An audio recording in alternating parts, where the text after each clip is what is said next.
পদ্মা পাড়ের দিকে নজর রাখতে হচ্ছে, কারণ 17 বছর পর নৈরাজ্যের বাংলাদেশে ফিরলেন বিএনপির ভারপ্রাপ্ত চেয়ারম্যান তারেক রহমান।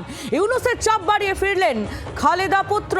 স্ত্রী এবং কন্যাকে নিয়ে ঢাকার শাহজালাল এয়ারপোর্টে নামলেন তারেক। সেই মুহূর্তের ছবি আপনারা দেখছেন। বাংলাদেশে এসে পৌঁছলেন খালেদা পুত্র তারেক রহমান, বিএনপির ভারপ্রাপ্ত চেয়ারম্যান। এই মুহূর্তে তিনি ঢাকার শাহজালাল এয়ারপোর্টে তার অবতরণের মুহূর্তের ছবি আপনাদের সামনে তুলে ধরছি। একেবারে সপরিবারে এসেছেন তিনি। হাসপাতালে মা খালেদা জিয়াকে প্রথমে দেখতে যাবেন। তার আগে ঢাকায় 300 ফিট এলাকায় তার বক্তৃতা রয়েছে। 17 বছর পর তারেকের দেশে ফেরা বিএনপিকে নতুন অক্সিজেন দেবে কি, এই প্রশ্ন নিয়ে চলে যাব নিউজ রুমে। আমাদের প্রতিনিধি, আমার সহকর্মী মৌমিতা চক্রবর্তী রয়েছেন আমাদের সঙ্গে সরাসরি। মৌমিতা, এই প্রশ্নটাই তোমার কাছে রাখবো যে 17 বছর পর তারেক রহমান তিনি দেশে ফিরলেন, একেবারে হাসি মুখে আমরা তার ছবি দেখলাম। তার এই দেশে ফেরা বিএনপিকে যে নতুন অক্সিজেন দেবে এ কথা তো বলাই বাহুল্য। সব মিলিয়ে বাংলাদেশে এই মুহূর্তে যে রাজনৈতিক অস্থিরতা শুরু হয়েছে, সেই অস্থিরতাতেও কি কিছুটা কমবে সেই অস্থিরতা? সেই সম্ভাবনা তো থাকছে। দেখো, অস্থিরতা বা কমার কোনো সুযোগ বা কমার কোনো প্রেডিকশন কিন্তু এই মুহূর্তে করা সম্ভব নয়। অস্থিরতা বরং বাড়তেও পারে, কারণ ইতিমধ্যেই তারেক রহমানের ফেরাকে কেন্দ্র করে এনসিপির তরফ থেকে বিভিন্ন রকম মতামত আসা শুরু হয়েছে। এনসিপি ডক্টর ইউনূসের নিজের গড়া দল। হাসনাত আব্দুল্লাহ যেভাবে হুঁশিয়ারি দিয়েছেন, যেভাবে কথা বলছেন যে বেশ কিছু লোক ক্ষমতার লোভে তারা গুলশান মোটরবাজার এলাকায় ভিড় করা শুরু করেছেন, তারা 300 ফিট এলাকায় জড়ো হচ্ছেন, টাকার দিয়ে বা কার্ড দেওয়া হচ্ছে, মানুষকে প্রভাবিত করা হচ্ছে, এমন যখন বয়ান আসছে তখন এই বয়ানও আসছে যে জুলাইয়ের আন্দোলন বৃথা যাবে না। জুলাইয়ের আন্দোলন তারা স্মরণ করাচ্ছেন, তারা বাংলাদেশে নতুন রেভলিউশন এনেছেন, বাংলাদেশে তারা স্বাধীনতা সংগ্রাম এনেছেন নতুন করে, সেই কথা স্মরণ করিয়ে দিচ্ছেন। পাশাপাশি জামাতের তরফ থেকেও কিন্তু একাধিক মন্তব্য আসছে। জামাত এবং এনসিপির মধ্যে একটা চোরাগোপ্তা একটা আন্ডারস্ট্যান্ডিং হয়েছে, যেখানে তারা আসন সমঝোতার দিকেও হাঁটবে বলে সূত্র মারফত আমরা জানতে পারছি। এই পরিস্থিতিতে যদি আওয়ামী লীগ ব্যতীত বাংলাদেশে, যেমনটা আমরা শুরু থেকে বলছি যে মেনস্ট্রিম পলিটিক্যাল ফোর্স হিসেবে কোনো দল থেকে থাকে, তবে সেটা বিএনপির কাছে এটা অবশ্যই একটা নতুন করে অক্সিজেন। কারণ তারেক রহমান 17 বছর পর বাংলাদেশের মাটিতে তিনি পা রাখলেন, তিনি 17 বছর পর বাংলাদেশে ফিরলেন। কিন্তু এক্ষেত্রে একটা বড় প্রশ্ন রয়েছে, তারেক রহমান তিনি কতদিন বাংলাদেশে থাকতে পারবেন? কারণ তিনি এসেছেন ট্রাভেল পাসকে সঙ্গে নিয়ে। তিনি লন্ডনের তার যে নাগরিকত্ব, সেই নাগরিকত্ব কিন্তু তিনি জমা করেননি। খালেদা জিয়ার সঙ্গে বাংলাদেশ সেনার যে চুক্তি হয়েছিল, সেই চুক্তি অনুযায়ী তারেক রহমান তিনি সরাসরি বাংলাদেশে কোনো রাজনৈতিক কর্মকাণ্ডে যুক্ত হবেন না, এমন আশ্বাস দিয়েই কিন্তু তার প্রাণ বাঁচানোর একটা চেষ্টা হয়েছিল। সেই জায়গায় বাংলাদেশ সেনা তারা চুপ করে রয়েছে। বাংলাদেশ সেনা তাদের কি ভূমিকা হবে সেদিকে অবশ্যই নজর থাকতে হবে, কারণ তারেক রহমান তিনি তার নিজের নিরাপত্তার পাশাপাশি তার পরিবারের নিরাপত্তার বিষয়টিও সুনিশ্চিত করতে চাইছেন। খালেদা জিয়া যখন গভীরভাবে অসুস্থ ছিলেন, সেই সময়েও তার এই পোস্ট কিন্তু নজরে এসেছিল, যেখানে তিনি বলেছিলেন বেশ কিছু কারণে, বেশ কিছু সমস্যার জন্য তিনি তার অসুস্থ মাকে দেখতে আসতে পারছেন না। তাহলে হঠাৎ করে এমন কি হলো, এমন কি রসায়নের পরিবর্তন হলো যে তারেক রহমানের সামনে দিয়ে সমস্ত সমস্যার সমাধান হয়ে গেল? কিসের আশ্বাস পেয়ে তিনি বাংলাদেশে ফিরলেন?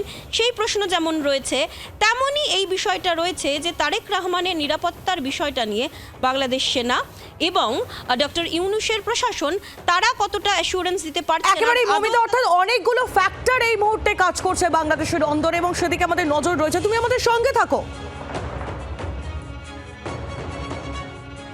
এদিকে বাংলা টেলিভিশনে প্রথমবার জি 24 ঘন্টায় শেখ হাসিনার প্রাক্তন ছায়াসঙ্গী। রাষ্ট্রীয় পৃষ্ঠপোষকতায় অনেক কিছু করা যায়। আজকের বাংলাদেশে খলনায়ককে নায়ক বানানোর চেষ্টা চলছে। মা খালেদা জিয়া প্রধানমন্ত্রী থাকাকালীন পাওয়ার হাউস ছিলেন এই তারেক রহমান, আর তারেক রহমানকে নিয়ে এই প্রতিক্রিয়া দিয়েছেন হাসিনার প্রাক্তন ছায়াসঙ্গী সাইফুজ্জামান শিখার। জি 24 ঘন্টায় সুপার এক্সক্লুসিভলি কি বলেছেন তিনি, শুনুন।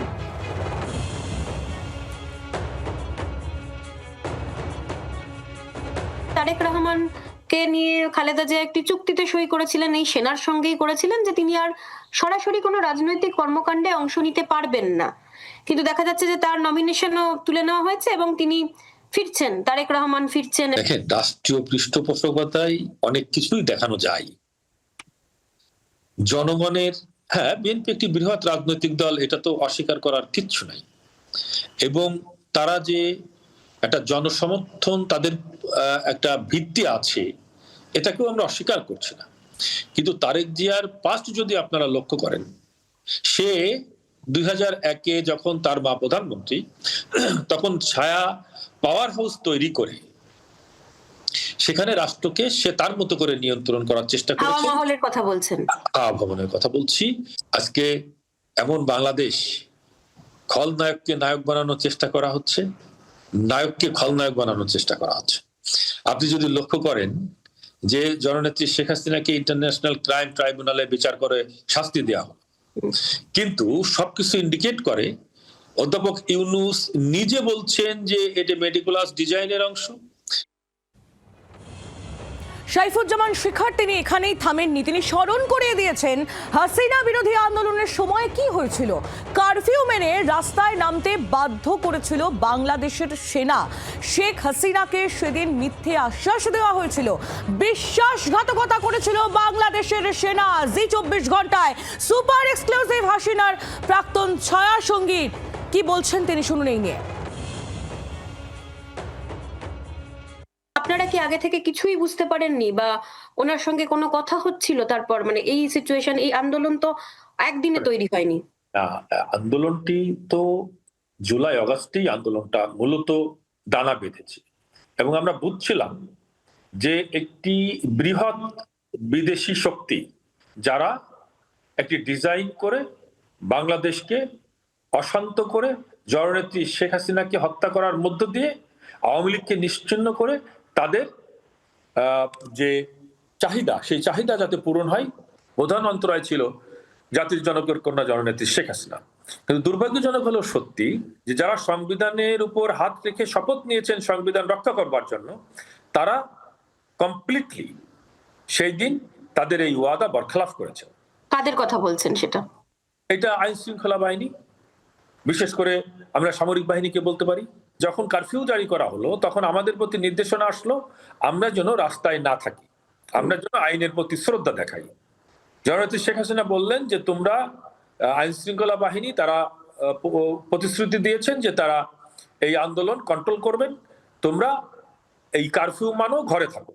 এবং 4 তারিখ রাত্রি 1:30 বা 2টা পর্যন্ত এই সামরিক বাহিনী সহ বিভিন্ন বাহিনীর প্রধানরা কিন্তু গণভবনে ছিলেন। তারা বলে গেলেন যে 5ই আগস্ট ঢাকার রাজপথ কেউ থাকবে না, এবং এটা আপনারাও মানবেন আমরা আশা করি।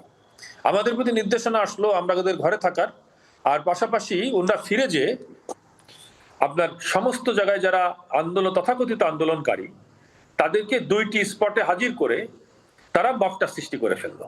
সেদিনকে যখন আশ্বস্ত যারা করছিলেন, যাদের কথা বলছেন, মানে প্রশাসন বা সেনাবাহিনীর প্রধান ওই জায়গায় উপস্থিত ছিলেন, আপনাদের সঙ্গে ছিলেন? হ্যাঁ, অবশ্যই ছিলেন। তারা যখন সাজেস্ট করছেন যে রাজপথ আমরা নিয়ন্ত্রণ করব, আইন শৃঙ্খলা আমরা নিয়ন্ত্রণ করব, আপনারা আইনের প্রতি শ্রদ্ধা দেখান এবং আপনারা কারফিউ মানেন, আমাদের প্রতি যখন এই নির্দেশনা আসলো, আমরা সেই আইনের প্রতি শ্রদ্ধাশীল থাকলাম, কিন্তু ভিতরে ভিতরে ষড়যন্ত্রটি বাস্তবায়ন হয়ে গেল। আপনারা বুঝতে পেরেছিলেন যে এরকম এত বড় একটা ষড়যন্ত্র হচ্ছে? আপনাদের সঙ্গে ডিরেক্ট তখন কথা হয়েছিল? এই ষড়যন্ত্রে যে সংবিধানের প্রতি আনুগত্য প্রদর্শন করে যারা শপথ নিয়েছেন, তারা যে বিক্রি করবে, এটা কিন্তু আমরা বুঝতে পারি নাই। মানে এই বিশ্বাসঘাতকতাটা হবে, এটা আমরা বুঝতে, তাহলে তো এটা হয় না।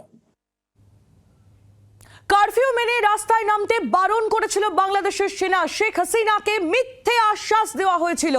এই বক্তব্য আমরা শুনলাম সাইফুজ্জামান শিখারের মুখ থেকে, একেবারে এক্সক্লুসিভলি তুলে ধরলাম আপনাদের সামনে। মৌমিতা চক্রবর্তীর সঙ্গে এই নিয়ে কথা বলবো, আমাদের প্রতিনিধি রয়েছেন আমাদের সঙ্গে সরাসরি নিউজ রুম থেকে। মৌমিতা, আমরা দেখলাম যে বাংলাদেশের যে পরিস্থিতি, সেই যা হাসিনা বিরোধী আন্দোলনটা যেটা আমরা দেখেছিলাম বাংলাদেশে অশান্তির সূত্রপাত যেখান থেকে, সেই দিনকে বা সেই সময়কে উল্লেখ করে একেবারে বাংলাদেশের সেনার দিকে এই মুহূর্তে পুরো তীরটা, যে তার যে বক্তব্য, সেই বক্তব্যের পুরো তীরটা এই মুহূর্তে হাসিনার প্রাক্তন ছায়াসঙ্গী বাংলাদেশের সেনার দিকে তুলছেন যে তারা বিশ্বাসঘাতকতা করেছিল সেদিন।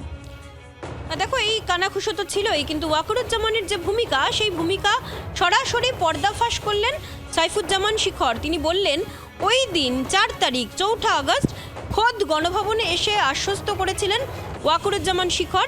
তিনি শেখ হাসিনাকে ক্রমাগত রিপোর্টিং করেছেন এবং যে রিপোর্টিংয়ের ৯০% ভুল তথ্য দিয়েছেন। এমনকি এটা বোঝানো হয়েছিল শেখ হাসিনাকে ওই দিন যে পরিস্থিতি তারা সম্পূর্ণ নিয়ন্ত্রণে নিয়ে আসতে পারবেন এবং কোনো রকমভাবে যেন তারা পাল্টা কোনো কর্মসূচি না করেন। সেই কারণে তাদের কথা শুনে তারা কারফিউ মেনে সেটাকে বিশ্বাস করেছিলেন। তাদের এক্ষেত্রে যুক্তি, তারা প্রশাসনের ওপর যদি ভরসা না করেন, নিজেদের দেশের সেনার ওপর যদি ভরসা না করেন, তাহলে কার ওপর ভরসা করবেন? কিন্তু এত বড় একটা ষড়যন্ত্র হয়েছে, এত বড় একটা বিশ্বাসঘাতকতা হয়েছে, সেই কথাও মনে করিয়ে দিলেন তিনি। আর এই পরিপ্রেক্ষিতে বাংলাদেশ সেনার যে ভূমিকা অতীতেও দেখা গিয়েছে, বাংলাদেশ সেনার ভূমিকা কিন্তু কখনোই কোনো রাজনৈতিক দলের পক্ষে, কোনো শাসকের পক্ষে তাদের যে আনুগত্য, সেই আনুগত্য থাকেনি। এবং তারেক রহমানের ক্ষেত্রেও বাংলাদেশ সেনার ভূমিকা কিন্তু অবশ্যই এই মুহূর্তে পর্যবেক্ষণ করার মতোই। একেবারেই মৌমিতা, ধন্যবাদ তোমায়। মৌমিতা চক্রবর্তী আমাদের প্রতিনিধি ছিলেন সরাসরি আমাদের সঙ্গে। বাংলাদেশে কি আরো চাপের মধ্যে পড়ছে ইউনূস প্রশাসন? কারণ গভীর রাতে হঠাৎই ইউনূসের বিশেষ সহকারী খোদা বক্স চৌধুরী তিনি পদত্যাগ করেছেন। পদত্যাগপত্র গ্রহণও করেছেন বাংলাদেশের রাষ্ট্রপতি শাহাবুদ্দিন। গত বছর 10ই নভেম্বর 3 জনকে প্রতিমন্ত্রীর মর্যাদায় নিজের বিশেষ সহকারীর দায়িত্ব দেন মোহাম্মদ ইউনূস। খোদা বক্সকে দেওয়া হয় স্বরাষ্ট্র মন্ত্রণালয় দেখভালের দায়িত্ব, আর তিনি হঠাৎ করে গতকাল মধ্যরাতে পদত্যাগ করায় ইতিমধ্যেই প্রশ্ন উঠতে শুরু করেছে।